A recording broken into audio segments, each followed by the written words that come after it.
말씀을 우리 보겠습니다. 말씀은 야고보서 5장 1절로 6절입니다.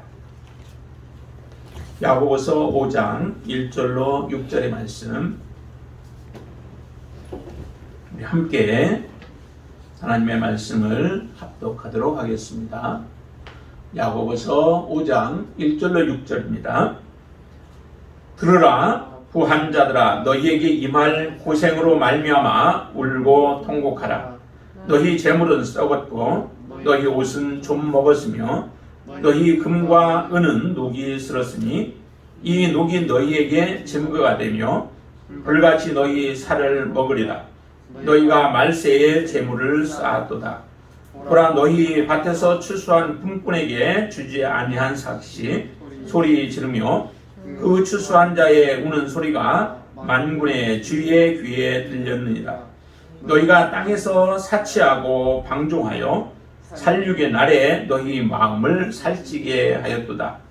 너희는 의인을 정죄하고 죽였으나 그는 너희에게 대항하지 아니하였느니라. 아멘. 들으라 부한 자들아. 이스라엘 백성들에게 선지자들을 통하여서 하나님은 지속적으로 그들을 향해서 경고의 메시지를 들려줍니다.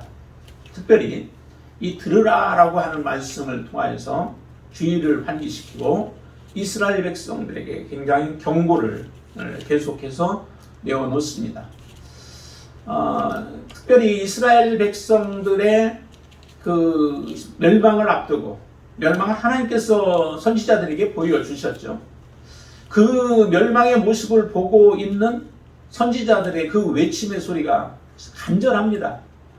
너희들이 듣고 너희들이 죄악 가운데서 돌이켜서 하나님의 자비와 하나님의 긍휼과 하나님의 심판을 너희들이 면하라고 하시는 그런 간절한 말씀을 가지고 이스라엘 백성들을 향하여서 외칩니다. 그래서 예레미야나 특별히 예레미야 같은 경우는 정말 눈물로 하소연을 하죠. 너희들이 지금 가는 길, 너희들이 지금 하듯이 행하는 일들을 통해서는 하나님의 심판과 하나님의 징계만이 지금 남아있는데 그것도 곧 임할 날들이 멀지 않았는데 너희들이 빨리 죄 가운데서 돌이키고 회개하라는 거예요. 그 모습을 실제 몸으로 이 선지자들은 그것을 느끼면서 이스라엘 백성들에게 외치는 그런 외침들이에요. 그 외침을 통해서 돌아오기를 원하죠. 그런데도 외치고 외쳐도 돌아오지 않자 결국 이스라엘 백성들이 마지막에는 포로로 다 잡혀가는 이러한 일들이 일어나요. 야고보를 통하여서 우리에게 지금 외치는 이 말씀이 우리로 하여금 우리의 삶을 다시 한번 돌이켜보며 우리가 세상과 벗된 삶을 살아가면서 하나님의 말씀을 떠나 세상 가운데 살아가고 있는 우리들의 모습 가운데 경고하고 있는 말세의 외침이라고 우리는 그렇게 듣습니다. 우리 여러분들 마음 가운데도 그렇게 들을 수 있게 되기를 바랍니다. 이 경고의 메시지들이 계속해서 울려 퍼져요. 그 예레미야 25장 4절과 또 44장 5절과 같은 이런 곳에서는 이렇게 말씀합니다. 그의 종 모든 선지자들을 너희에게 끊임없이 보냈으나, 끊임없이 계속해서 보냈으나 너희들은 순종하지 아니하고 귀 기울여서 그 말씀을 듣지 아니하였다라고 말씀합니다. 그 결과 멸망의 길로 달려갈 수밖에 없었고 하나님의 심판은 계획된 대로 이루어질 수밖에 없었습니다. 이것이 바로 선지자들의 아픔이었고 고통이었죠. 이 야고보의 그 음성을 우리가 마음속에 새겨들어서 이 땅에 우리가 어떻게 말세를 맞이한 하나님의 자녀들이 이 땅에서 어떻게 살아가야 할 것인가 라고 하는 귀한 지침을 우리에게 주고 있는 것을 깨닫고 우리의 삶에 적용하여서 우리가 살아나는 또 하나님의 은혜 가운데서는 하나님의 자녀가 되어줄 수 있게 되기를 바랍니다. 들으라 라고 말씀하시면서 야고보는 말씀합니다. 부한 자들아. 부한 자들. 누가 부한 자들일까요? 부한 자들이 정말 다 문제가 있나요? 부한 자들이 다 잘못된 것일까요? 사실은 이 부한 자들, 부요함을 누리고 있는 자들에게는 두 가지의 모습이 있죠. 하나는 잘못된 방법으로 부를 축적하는 거예요. 또 한 사람은 올바른 방법으로 부를 축적하는 사람들이 있죠. 예를 들어 올바른 방법으로 부를 축적했던 사람들의 경우 우리가 예를 든다면 아브라함과 같은 경우들 하나님께서 그 부를 주신 것이죠. 하나님이 다 주셨고 하나님의 방법을 따라서 하나님 뜻대로 순종하며 살아가는 가운데서 얻은 부여예요. 그런 부이지만은 아브라함도 많은 부를 누렸던 사람이에요.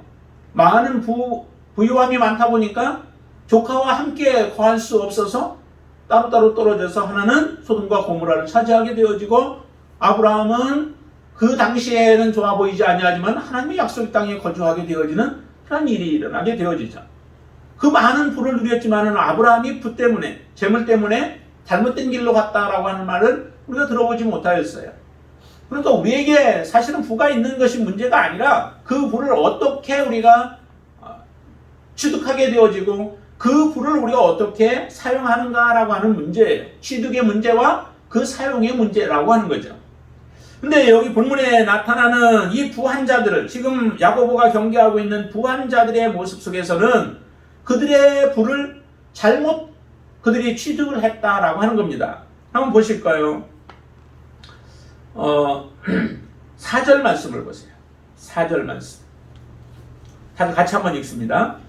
보라, 너희 밭에서 추수한 품꾼에게 주지 아니한 삭시 소리 지르며 그 추수한 자의 우는 소리가 만군의 주의 귀에 들렸느니라.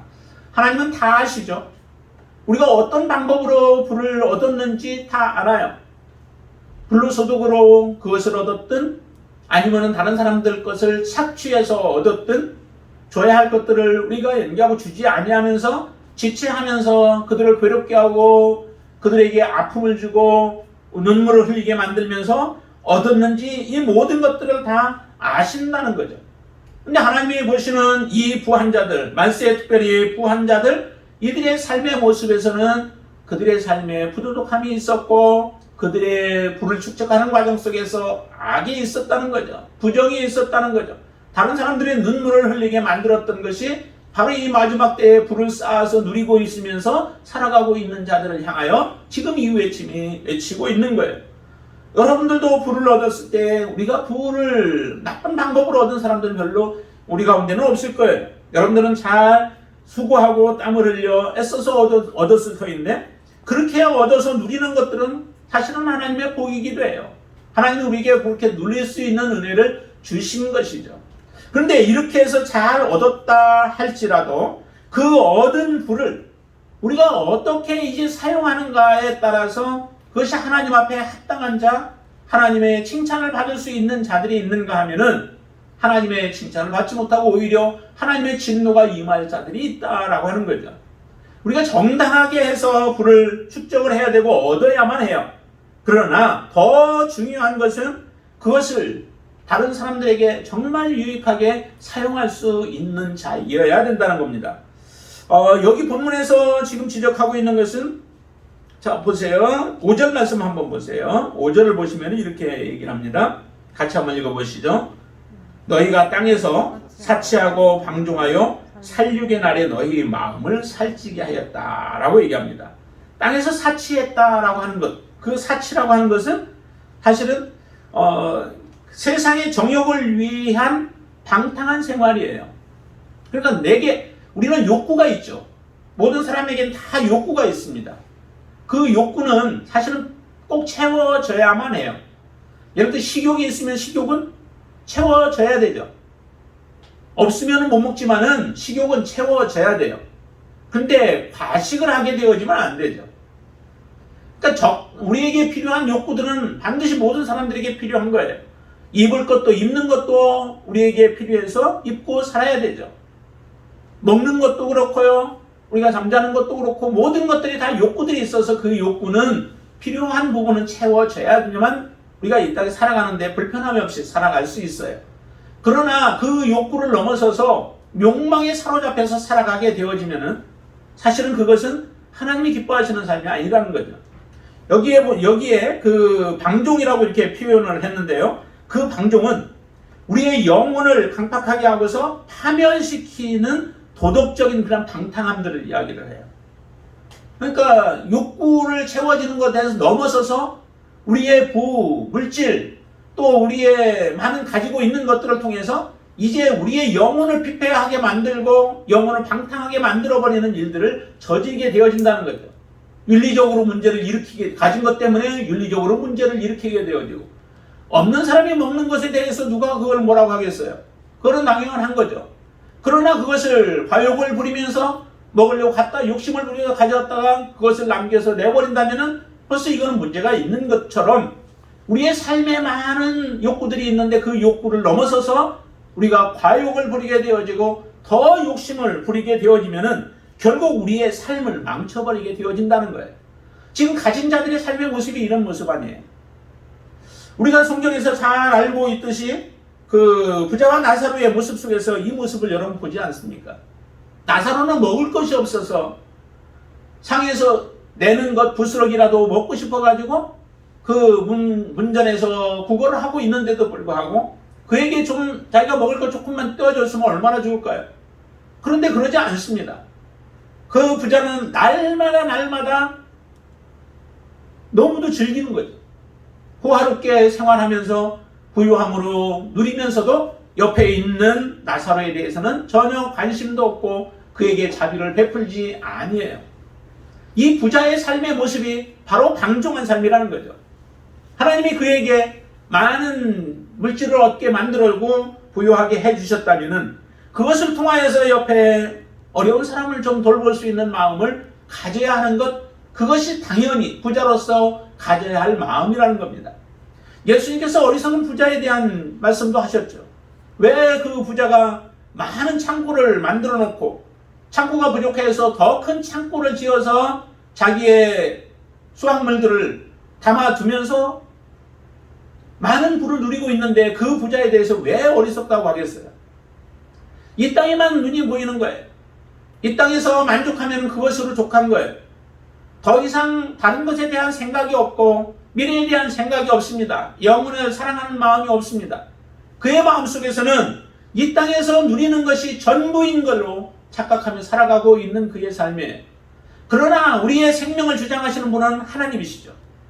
하나님께서 우리의 생명을 거둬가시기도 하고 이 땅에 머물게도 하시는 하나님에 대해서는 전혀 생각하지 못하고 우리가 영원히 살아가야 할 그 나라에 대해서는 생각하지 못하고 살아가는 사람이기 때문에 지혜롭다 할지라도 많은 것을 가졌다 할지라도 많은 것을 누릴 수 있고 이제 이후로 걱정하지 않고 먹고 마시고 쉬며 스스로 즐거워하면서 생활한다 할지라도 그의 삶은 어리석은 삶이라고 할 수밖에 할 수 없는 겁니다. 그렇기 때문에 예수님께서 그 농부를 어리석은 자라라고 말씀을 하는 겁니다.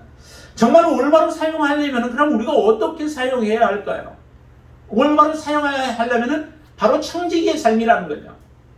청지기는 그 내가 가지고 있는 모든 것이 내 것이 아니에요. 잠시 하나님이 내게 맡겨주신 것뿐이에요. 그 자세가 없이는 우리가 이 땅에서 하나님의 뜻대로 살아갈 수 없습니다. 여러분들이 지금 누리고 있죠. 우리가 못 먹어서 지금 헐벗고 있는 사람 없잖아요. 우리가 다 그래도 잠잘 곳이 있고요. 어쨌든 또 우리가 편안하게 모든 것을 누릴 수 있는 그런 은혜를 지금 누리고 있어요. 이 모든 것이 나의 수고 땀의 결과가 아니라 하나님의 은혜로 주어진 것이다.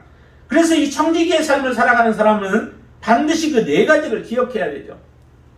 하나는 뭐냐면 내가 지금 소유하고 있는 것도 하나님의 주권에 달려 있다는 거예요. 하나님이 걷어가시려면 언제든지 걷어가실 수 있죠. 재물은 날개가 달린 것처럼 날아간다고 얘기해요. 한순간에 없어질 수 있어요. 많은 재물을 가지고 제가 그 옆에 그 마이더스 모임이라고 하는 것을 거기다 놨는데요. 거기에 모습도 보세요. 한때는 재벌가로서 모든 것들을 정말 소나기에 쥐고 있었던 그런 7명의 사람들의 모임이었지만은 그들이 언제 어떻게 날아가네. 평생 그들은 먹고 놀면서 지내도 그거 다 못 썼을 거예요. 그런데도 어느 한순간에 다 날아가 버리니까 그들의 삶의 모습은 참으로 초췌해지는 모습들이 되어져 버려요.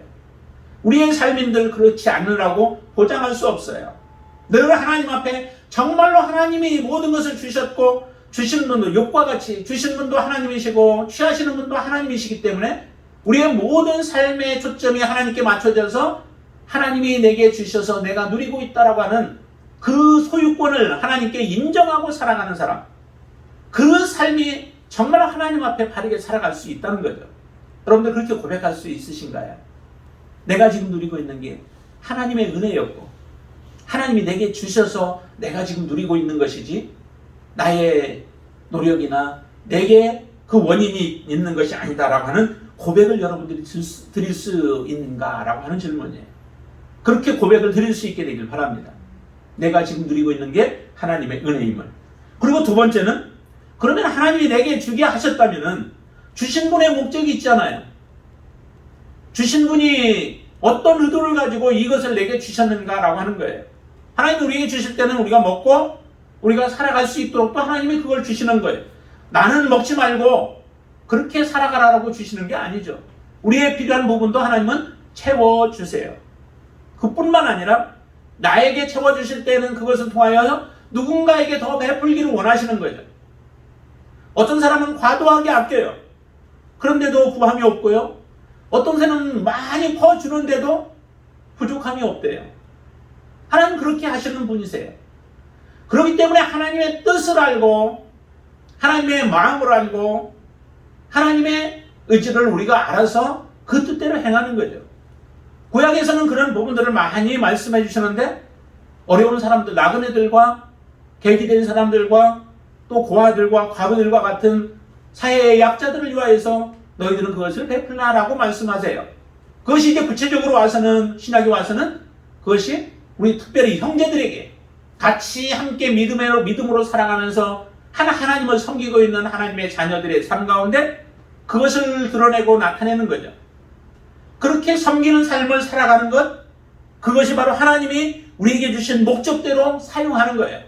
그래서 사용권도 내게 주어졌기 때문에 그것이 내 것이 아니라 하나님의 뜻을 알고 하나님의 뜻대로 사용해야 된다라고 하는 것, 그것을 우리는 마음에 깊이 간직하고 그렇게 살아가야 된다는 거죠. 물질을 그렇게 사용하라는 거예요. 그런데 대부분의 경우 하나님이 내게 주신 것, 특별히 우리가 그래도 11조를 하시는 분들은 하나님 앞에 11조를 드리며 헌금은 띄워놓고 이렇게 하지만은 웬만한 사람들은 그러지 못하죠. 11조조차도 우리가 드리지 못하면서 그러면서 내게 주신 것이기 때문에 나머지는 내 마음대로 써도 된다. 10분의 1은 하나님 앞에 드리되 나머지 것은 다 내 거다라고 생각하고 우리의 마음대로 사용하려고 우리는 그렇게 사용하는 경우들을 많이 봐요. 그러나 그 사람은 하나님 앞에 썼을 때 정말 그 사람이 하나님의 뜻대로 우리의 주어진 물질을, 재물을 잘 사용했을까?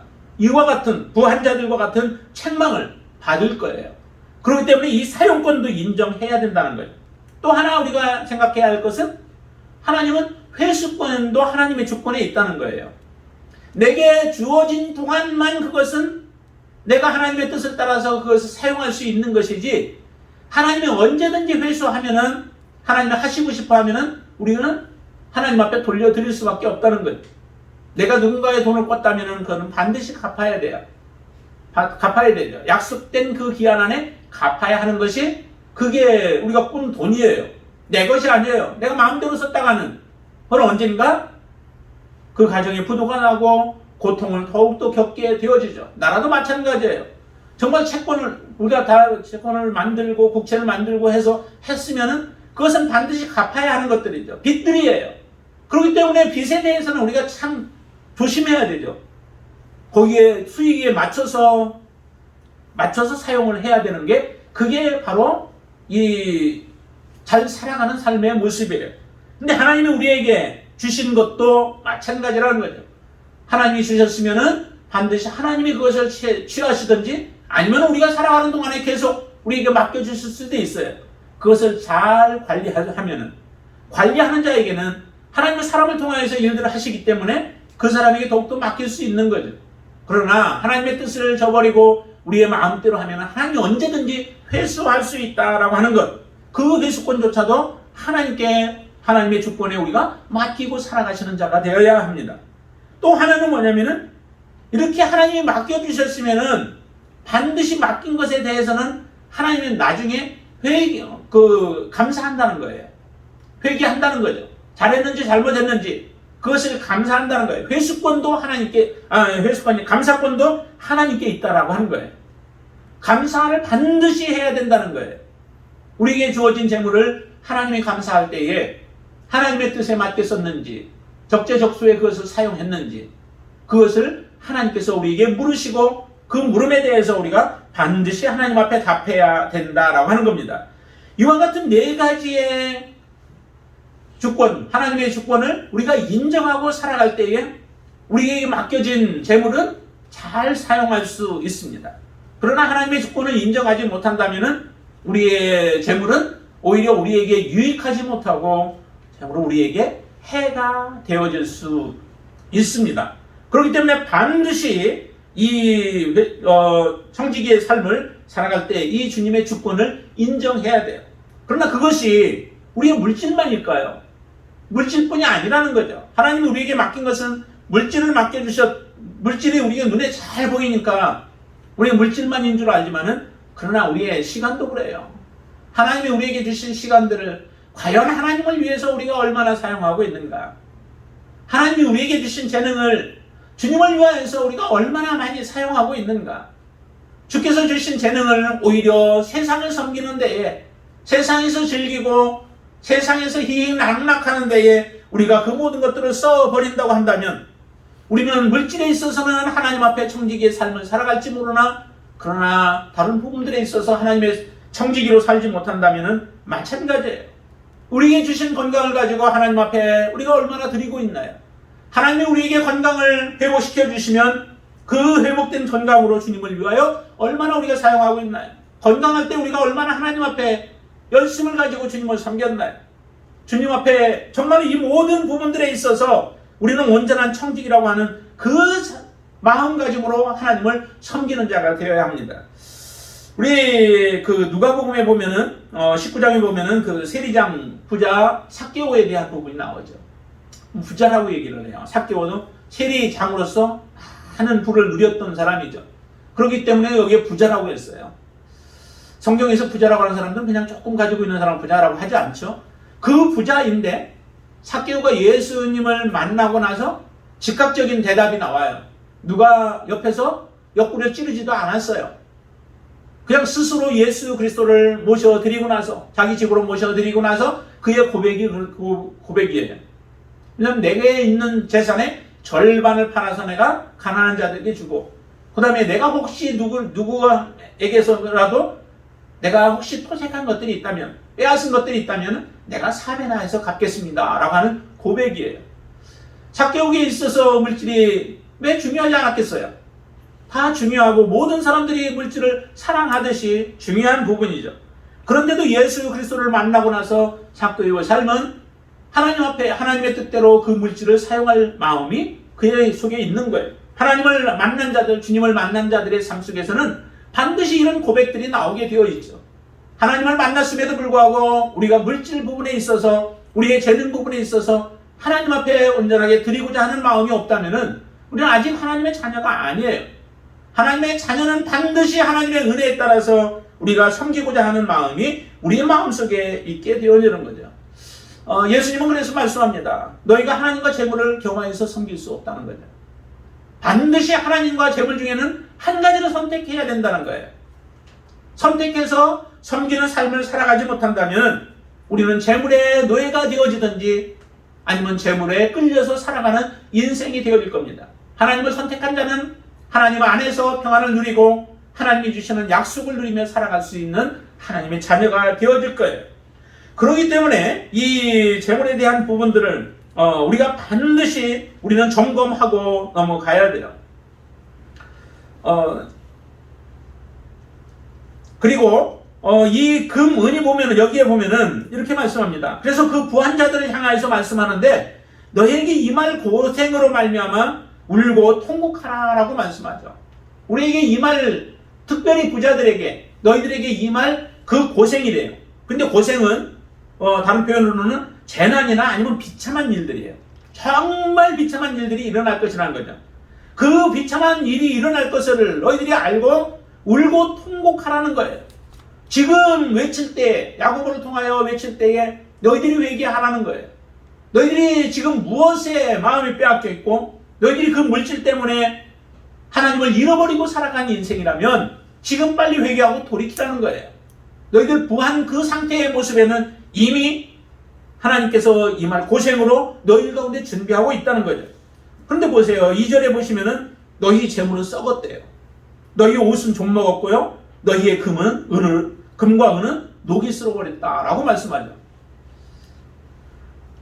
재물이 썩은 것은 너무 많아서 주체를 하지 못하는 거예요. 우리가 쌀 같은 경우도 보면은 조금씩 사서 먹는 사람은 벌레가 안 나죠. 근데 많이 넣고 먹는 사람은 이미 먹는데도 열심히 먹는데도 다른 것에 벌레가 나요. 다 못 먹기 때문에 그렇죠. 그렇게 많이 쌓아놓고서도 다른 사람들에 대해서 그것도 불의한 모습으로 쌓아놓고 지금 이렇게 썩게 만들고 옷은 좀이 먹어버리고 금과 은은 녹이 쓸어버렸다라고 얘기합니다. 근데 이 금과 은이 마지막 날 거기에 보면은 이렇게 말씀해요. 너희들이 말세에 이런 재물을 쌓게 되었는데, 그런데 보세요. 그것이 결국에는 4절 말씀, 3절 말씀 우리가 한번 더 같이 한번 읽겠습니다. 너희 금과 은은 녹이 쓸었으니 이 녹이 너희에게 증거가 되며 불같이 너희 살을 먹으리라. 너희가 말세에 재물을 쌓았다. 이렇게 말씀합니다.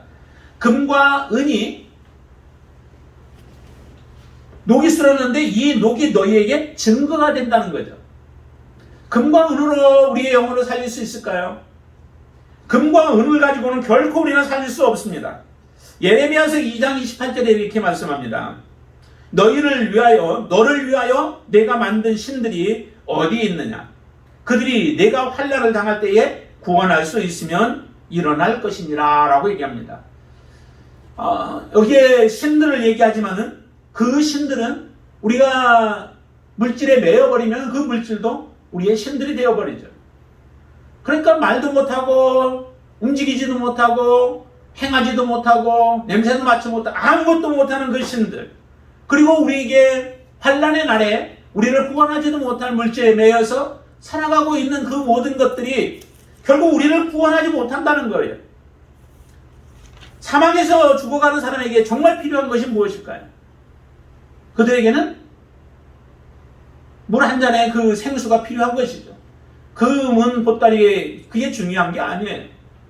정말 필요한 것은 그들에게 갈증을 느끼고 죽어가고 있는 그에게는 물 한 컵이 필요한 거예요. 그게 바로 돈보다도 더 중요한 거죠. 생명을 살 수 있기 때문에. 우리의 영생, 우리의 영원한 생명을 살 수 있는 것은 오직 하나님 앞에 온전한 믿음으로 살아가는 것밖에 없어요. 물질이 우리를 살려주지 못하죠. 오히려 그 물질은 마지막에 하나님 앞에 우리가 설 때, 여기 보니까 살육의 날이라 이렇게 표현도 하는데요. 살육의 날, 하나님의 진노의 날이 임할 때에 우리의 그 물질은 오히려 우리에게 증거한대요. 무엇을 증거할까요? 우리가 하나님의 말씀대로 살아가지 못한 것, 너희가 하나님이 아닌 세상을 선택한 것, 세상과 짝하여서 살아가고 있고 물질의 노예가 되어서 살아간 것을 우리에게 증거한다는 거예요. 우리를 돕지 못하고 오히려 우리를 멸망으로 떨어뜨리는 하나의 증거가 되어진다라고 그렇게 말씀하고 있습니다. 정말 우리가 이처럼 이런 물질을 우리가 의지하며 살아가야 되겠는가라고 하는 겁니다. 이 땅에 살아가는 동안에 우리는 많은 물질을 우리가 만나게 되어져요. 그런 가운데서 우리는 무엇을 선택하며 살아가야 할 것인가 라고 하는 것을 깊이 우리는 생각해야 된다는 겁니다. 죽음에 대한 우리의 태도도 한번 생각해 봐야 돼요. 많은 사람들은 죽음이라고 하는 것이요, 죽음을 인정하기는 하죠. 저나 젊은 사람들이나 아니면 더 나이가 든 사람들이나 모든 사람들이 한 번 죽음을 맞이한다라고 하는 것은 다 공감해요. 인정해요. 그런데 그 죽음이 나와 지금 직접적인 관련이 없다라고 생각하죠. 더 나이가 많은 사람들이 죽어갈 것이고 또 내가 아닌 옆에 있는 사람들이 죽어갈 것이지 나하고는 상관없다라고 생각을 해요. 그러다 보니 우리의 마음이 물질에 매이게 되어지고 세상의 안락에 빠져 살아가는 삶이 되어진다는 겁니다. 이 태도를 바꿔야 되죠. 오늘 우리가 이 자리를 나선 가운데서 다음 몇 분 후의 일도 우리는 알지 못한다는 거예요. 오늘 지금 이 자리가 하나님 앞에 우리는 최후의 자리가 되어질 수 있다라고 하는 심정으로 항상 하나님 앞에 서야 된다라고 하는 겁니다. 그렇다면 내가 하나님 앞에 지금 물질에 대해서 어떤 마음으로 어떤 자세로 대하고 있고 그 물질을 어떤 자세로 사용하고 있는가라고 하는 것을 우리는 점검해야 되죠. 그렇게 됐을 때에 우리는 하나님 앞에 바른 모습으로 살아갈 수 있는 자들이 되어집니다. 본질을 위해서 우리는 볼 줄을 알아야 돼요. 그 본질이라고 하는 것은 눈에 보이지는 않습니다. 영원한 것은 눈에 보이지 않죠. 하나님이 보이지 않고 또한 영생이라고 하는 것도 눈에 보이지는 않아요. 하나님의 나라도 지금 우리 눈에 보이지 않아요. 그렇지만은 그 나라를 우리는 소망하면서 살아가는 그런 사람이 되어야 되죠. 불의한 청지기에 대한 말씀을 예수님께서 한 번 하시면서 그 불의한 청지기를 칭찬하는 경우가 있어요. 불의한 청지기는 자기 재산도 아니에요. 자기 돈도 아니에요. 그런데 다른 사람들을 빚진 사람들을 불러다 놓고 그 사람들에게 깎아주죠. 그래서 적게 내게 만들어요. 그것은 자기가 그 해고되었을 때 해고된 이후에 살아갈 방법을 지금 모색하기 위해서 그들과 좋은 관계를 맺는 거죠. 그러면서 자기의 앞날을 준비하며 살아가는 이 불의한 청지기를 예수님께서는 칭찬을 해요. 그 칭찬이 바로 이 불의한 재물, 자기 것은 아니지만은 그 자기 것은 아닌 것을 가지고 자기의 영혼을 준비하는 삶을 살아가는 모습을 보여줘요. 사실 이 물질도 사실 내 것은 아니에요. 우리에게 주어진 물질들이 내 것이 아니죠. 우리는 내 것이라고 생각하며 살아가지만 그러나 그것을 잘 사용하면은 우리의 영혼에 유익이 되어지죠. 우리 영혼을 살리게 되어지는 귀한 도구로 사용되어지지만 이 불의한 재물, 내 것도 아닌 이 재물을 잘못 우리가 사용하게 되어지면 그것으로 인하여서 우리는 하나님 앞에 심판 자리에 서게 되어질 것이라는 거예요. 주님이 이 불의한 청지기를 칭찬해 준 것을 우리가 기억한다면 우리는 이 재물을 가지고 정말로 하나님과의 온전한 관계를 위하여 사용할 수 있어야 돼요. 하나님의 뜻을 따라서 우리가 사용을 하고 하나님이 기뻐하는 일들을 위하여 사용할 수 있어야 됩니다. 그 말씀을 하시면서 예수님께서는 이렇게 말씀을 하시죠.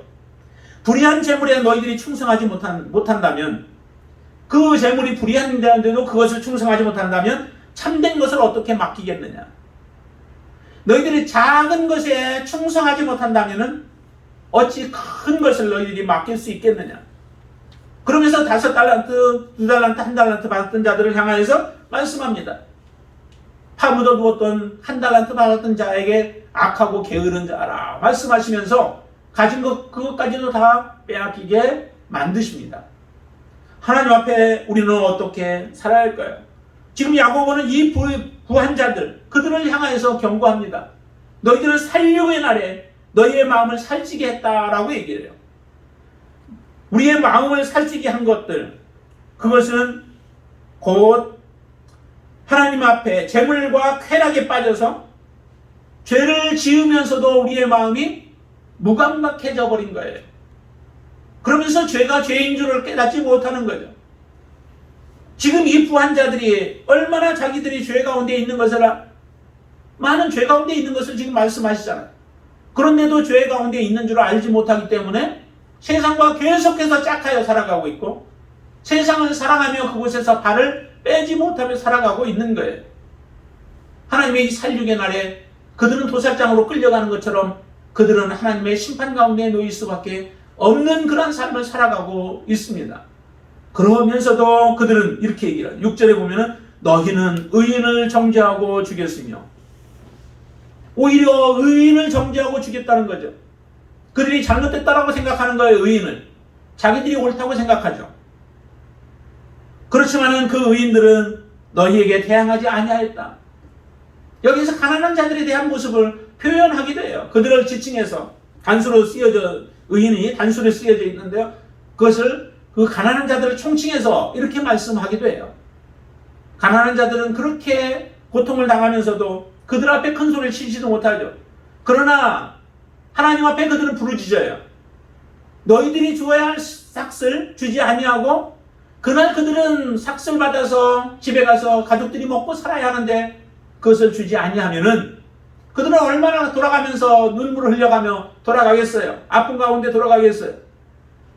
그들의 눈물과 그들의 호소하는 기도가 하나님 앞에 들린다는 거예요.